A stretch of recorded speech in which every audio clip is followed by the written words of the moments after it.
everyone, and welcome to Marketing Showcase On Demand. This is your chance to catch up on all of the live content from last week's show at Marketing Showcase Online. Today, I'm joined by Andy Smith from Corpdata, who's going to be talking you through his presentation on marketing through a recession. It's about 30 minutes long, so please make yourself comfortable, grab a coffee and enjoy. I'm going to pass you over to Andy now. Thank you, Ash. Good morning. Before I actually start into the presentation, just a couple of things, because my presentation is actually about marketing through a recession, but over the last few appearances, I've been talking about things like GDPR and going on and on and on about doing the right thing in terms of data protection. So I just wanted to touch on one or two things there before I go into the marketing side.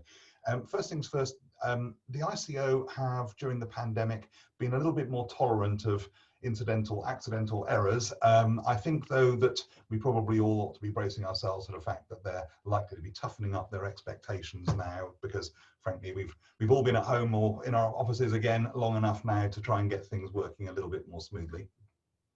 The second one, though, and this one's actually quite important, and it might have an impact on you in your marketing role, is that in case you missed it, Privacy Shield, which is the mechanism to allow us to move data in and out of America, has been decided to be unsafe in the EU, which means Privacy Shield won't any longer be an adequate reason to control the data in that way.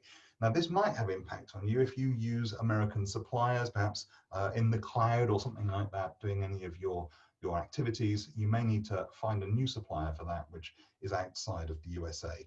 At the moment, that's still an evolving story, but that certainly looks like the direction of travel. Anyway, without further ado, we're going to leave GDPR alone for a minute and come on to the presentation if we can. So here we go. Let's see if we can make this technology work. Okay, marketing through a recession. First things first, I suppose we need to figure out actually what is a recession. So if you're an economist or a prime minister or something like that, it's basically a period of contraction. It's an economic slowdown when things aren't doing very well economically at all, which is fine if you're looking at it from a different perspective, like an economist or something. But actually, from our point of view, it's a little bit more tangible than that. What it actually means is some of your clients are going to disappear. They're going to go bust or something like that, or their needs will change and they will end up defecting to different suppliers so that they can buy the stuff they want, which isn't quite the same as yesterday. But, and there's an upside, some of your competitors will go bust, and for that matter, some of your competitors will no longer be able to satisfy the new evolving needs of their clients, both of which provides you the opportunity to capture a whole new set of clients that you didn't previously have.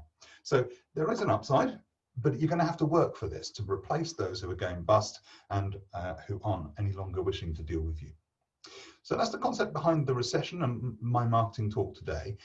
I just want to come back to something slightly weird here. Mr. Rockefeller here, one of the world's richest, most successful business people, it's a little known fact that actually he made nearly all of his money. He was quite successful anyway, but he made nearly all of his money actually through the Great Depression. A recession on steroids, that one. And he had a number of things. He became very famous for all sorts of little wise sayings and so on. And I just got two or three I was going to try and bring to you today. He says, don't be afraid to give up the good to go for the great, which I thought was quite interesting. If you want to succeed, you should strike out on new paths rather than travel the worn paths of accepted success. And then I don't think there's any other quality so essential to success of any kind as the quality of perseverance. It overcomes almost everything, even nature. Now, that's a little bit contradictory there, because on the one hand, he's saying, be prepared to change everything. And on the other hand, he's saying, persevere and keep going. And clearly, knowing which to do on which occasion is an important bit of good fortune you need to try and stumble across. But actually, there's a general set of truth within those three, but this one is one I really did want to bring out to you. He said, turn every disaster into an opportunity. And I think in the context of a recession, that's a really important thing, because there's going to be lots of stresses and strains and lots of challenges you face, but you can turn some of those things in a positive direction. From a marketing point of view, marketing, of course, is about selling stuff. It's about promoting products and services and getting more people aware of it and more interested in buying it. But in fact, of course, it breaks down into multiple different facets, and at the very least, it breaks down into strategic marketing and into tactical marketing.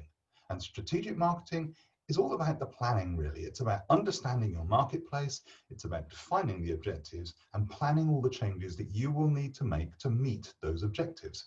So it's about the thinking, the business planning, and the creative cunning, if you like, to figure out what you're going to try and achieve. The tactical stuff, by contrast, is all about actually making things happen. It's the actions that you're going to take, or that you are taking, to achieve those strategic aims that you planned out. It's also, of course, about measuring results and then refining your output so that you can do even slightly better later. And that's a very important phase in your tactical marketing, because you can often squeeze noticeable extra value out of your marketing just by that refinement process. So it's well worth making sure your measurements are being collated as you go through, and that they're going to help you in figuring which bit of your marketing can be retuned in some way, shape, or form. Bit more depth. Strategic marketing. First things first, understand the marketplace.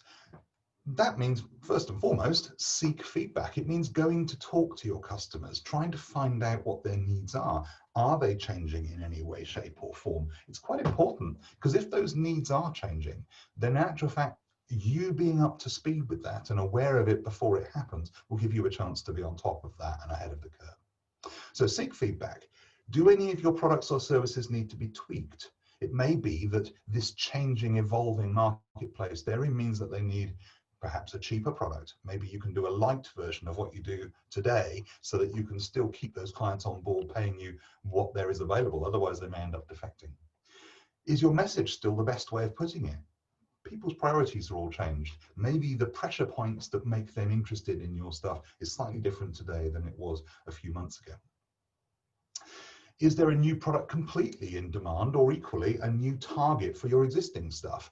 So your existing products may have been designed and indeed been very successful looking after a certain type of client in a certain type of way, but it may be that with the pandemic, with the recession, and all of those other things that are going to be a feature for still many months to come, I'm sure, it may be that actually there's new opportunities there for you if you just change your product, change your service, or perhaps take your existing product into a new marketplace that hasn't previously been one of yours.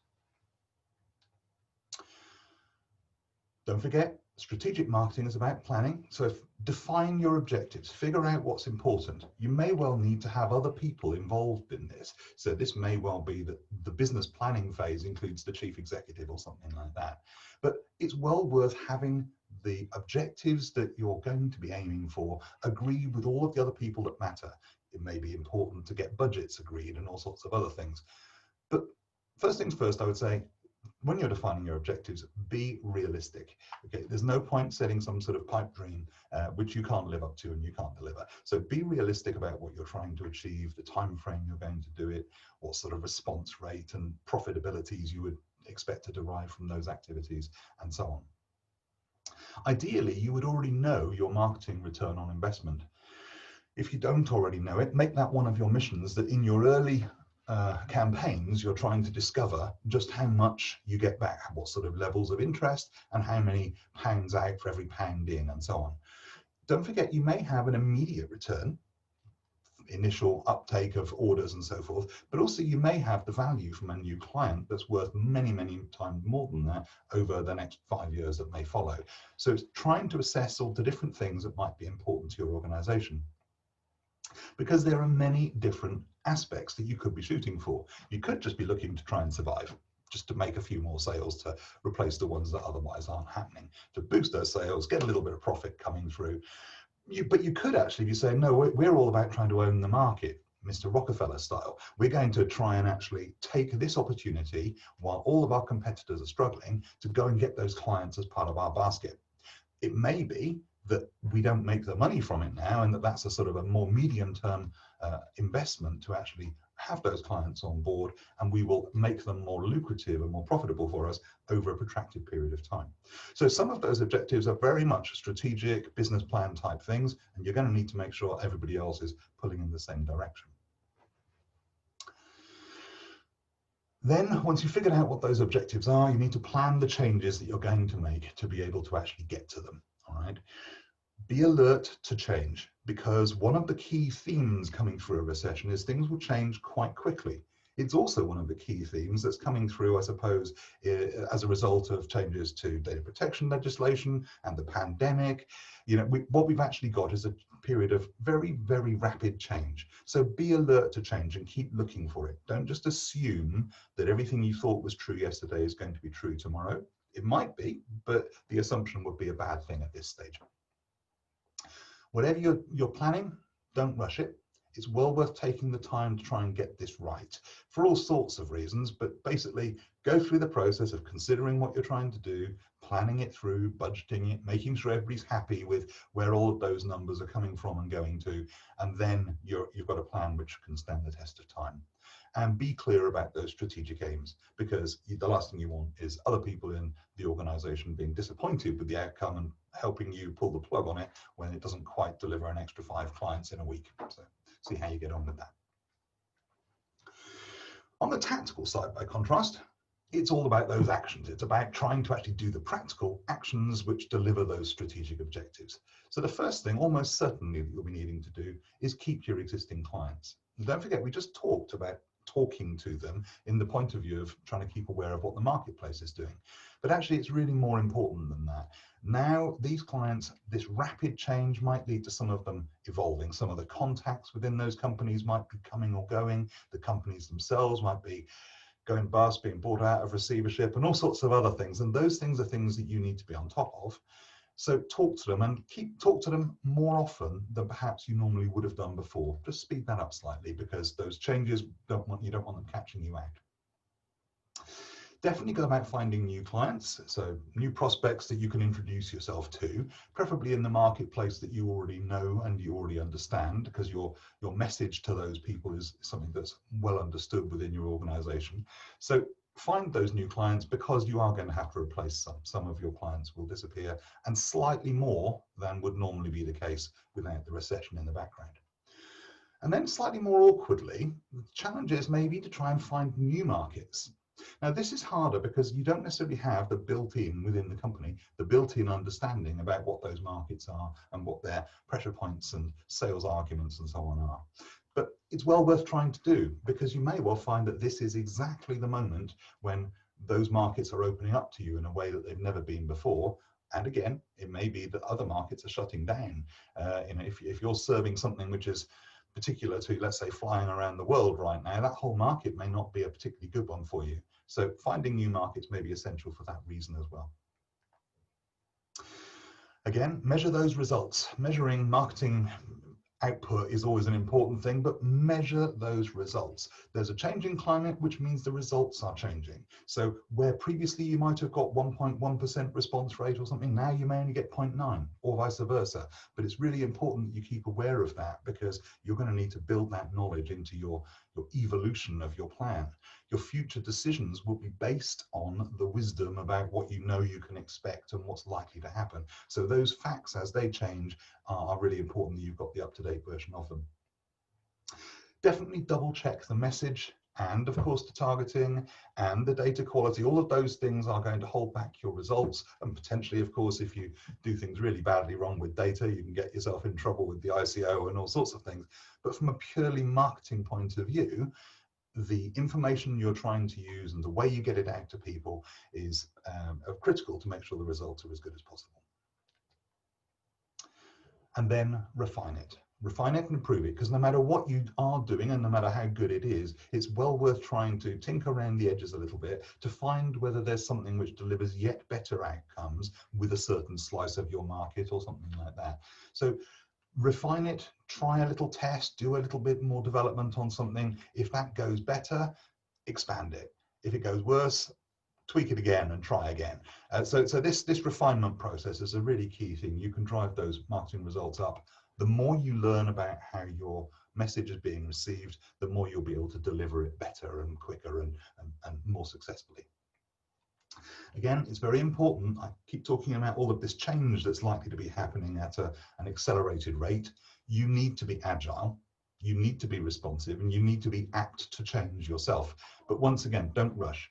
Don't rush for any number of reasons, but particularly when you're talking about the actual process of doing marketing, it's when you rush things is the time when you'll cock it up badly. It's the time when you'll misuse the wrong data and you'll get in trouble with data protection, or it's the time when you'll send the wrong thing to the wrong people and get absolutely zero response for a very expensive campaign.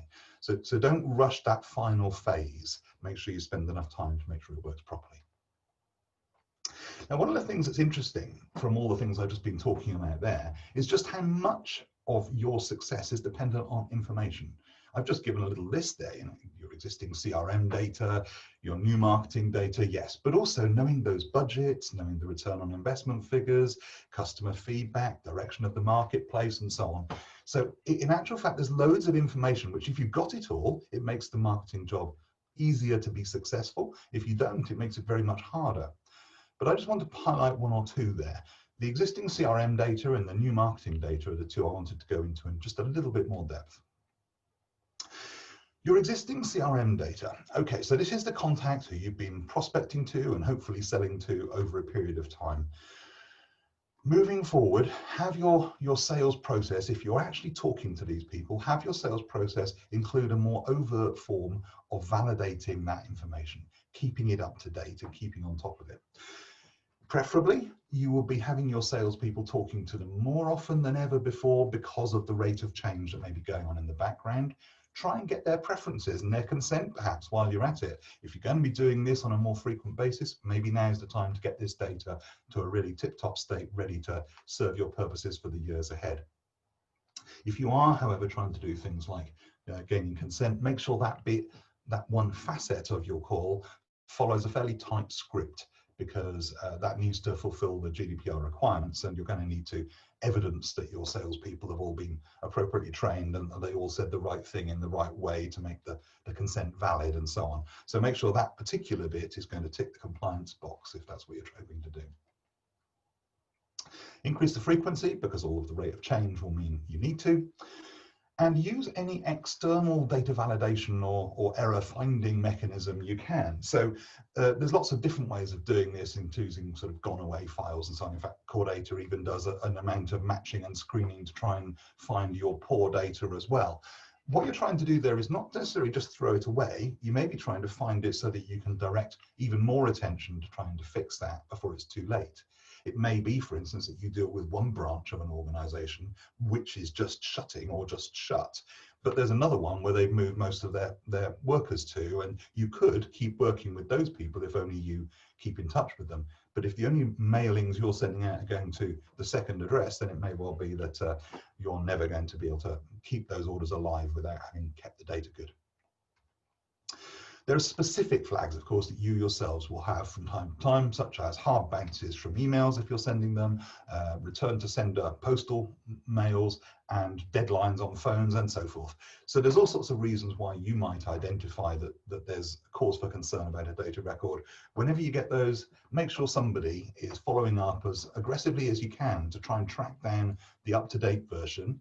If there isn't an up-to-date version because the organization that you're talking about has disappeared, then at least you're able to be confident that that particular client is sadly no longer one of yours, and you know the scale of the challenge you have in terms of finding new business. On the new marketing data side, the finding new business side, pick your data sources with care.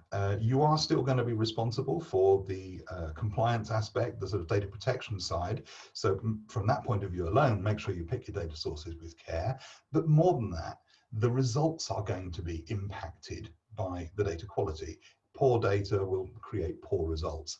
Not necessarily night and day different, but you will notice the difference if you were ever able to test bad data against good data. You will see there's a noticeable uplift in using decent data. And then in terms of targeting, and I'm not going to go into too much depth on this because I'm doing another talk about it in a few weeks' time, but in terms of targeting, all I would say is target a bit like Goldilocks. It's got to be just right, not too hot, not too cold. So in this instance, I'm trying to suggest that you shouldn't be so tightly targeted that you're only marketing to 3 or 4 people and missing out very, very viable prospects for yourself. Equally, you shouldn't be so broad in your targeting that you can't cope with all the data that you're now getting, or you can't afford to push that campaign out into the marketplace. So you need to pick the scale appropriate and commensurate with your objectives. And consider multiple marketing mediums. Many people find themselves falling into a pattern of perhaps just sending emails or something like that. That's a mistake. If you're able to mix it up a little bit, so build in the odd phone call, build in the odd postal mail as well, what you will actually find is you can genuinely multiply your possible audience. The people who are actually able to receive at least one of your messages will be significantly broader than it would be if you're only prepared to email or only prepared to phone them. In addition to that, multiple touches will anyway help. So all the textbooks will talk about the fact that you may need to touch a new prospect 5 or 7 or any number of different actual numbers depending on the textbook in question, but they will talk about having to touch a prospect many times to build the rapport, the brand recognition and the trust that you are actually a sort of an existing entity. So having these different channels will each qualify as one of those touches. If you've sent 2 emails, make 1 phone call, send a letter, all of those is now 4 touches as well. So it's carried you a long way towards your desired objective as well. Most importantly, it avoids you being kept in the blind spot. If your mail is, if your email, for instance, is always being spam suppressed, then you may never even know that, but it's going into a junk box somewhere at their end and nobody's seeing your message. You may be utterly blind as far as that organization is concerned. You may just not exist. Whereas by spreading it out slightly, there's a greater likelihood that you're able to get your message across, sometimes at least. The other thing, of course, is you do find that some organizations have a policy of not allowing incoming calls, for instance, especially if they need to keep their lines clear for some reason. Well, okay, so maybe you couldn't be successful with them in a telesales role, but you can perhaps be if you send them a brochure. So figure out the different ways, because you'll find each of them has an audience receptive to it. Okay, finally, I've put this little picture of a Rubik's Cube because I think it's a 3-dimensional type of puzzle, which I think rather nicely sums up the idea of finding a new market. So if you imagine for the moment that this little square there at the top left-hand corner is your existing home market, the one you served very well over many years and so on. But now what you're trying to do is trying to consider where there is a new market. So yes, you have a product which sits happily within a certain geographic territory and a certain industry in terms of who may be wanting to use it. Okay, so what I'm suggesting here is that when you're trying to find a new market, only change one thing at a time if you're able to. If you suddenly decide, now we're going to launch our product in France, for instance, that at least the product still does the same thing and you understand that well. If you ended up deciding you wanted to launch a slightly different product in a different area for a different industry at a different price point, that you end up with so many dimensional changes going on at the same time, your odds of guessing correctly with how to make that work go down immeasurably. So perhaps prospect the same types of decision makers, perhaps offering the same basic product or service, but into industries that you haven't typically worked with. Or you might go into industries that you're very well established in, but instead of just speaking to the HR manager, perhaps this is one where you now speak to the purchasing manager or something like that. So just change one facet at a time if you're able to. That pretty much brings me to the end of this presentation, apart from the fact that I just wanted to bring us back to one thing. This conversation point here, Mr. Rockefeller's phrase, turn every disaster into an opportunity. You won't necessarily be able to actually do that. But if you have that enshrined as being your mental approach to being able to make this work, there's a much stronger likelihood that you'll find the upsides and that you'll be able to turn your mind towards those upsides and deliver good results for everybody involved. Thank you very much. Andy, I just wanted to ask you a quick question. It's quite a topical one. We see at the moment when we visit pubs, restaurants, wherever they're introducing the track and trace system, varying degrees of technology involved in that, some of which are just simply written sheets with names and addresses on them that are left by the door of a busy pub. And I was just wondering your take with regards to GDPR and how that might look going forward, with some people maybe feeling uncomfortable about the security of their data used in that way. Yeah, I mean, I think it's fairly safe to say that probably isn't the most ideal way of designing a system to have all that information publicly available. I think this is a good example actually of where the ICO were suggesting back at the beginning of the pandemic that they were going to be a little bit more understanding and tolerant of accidental cock-ups just for a little while.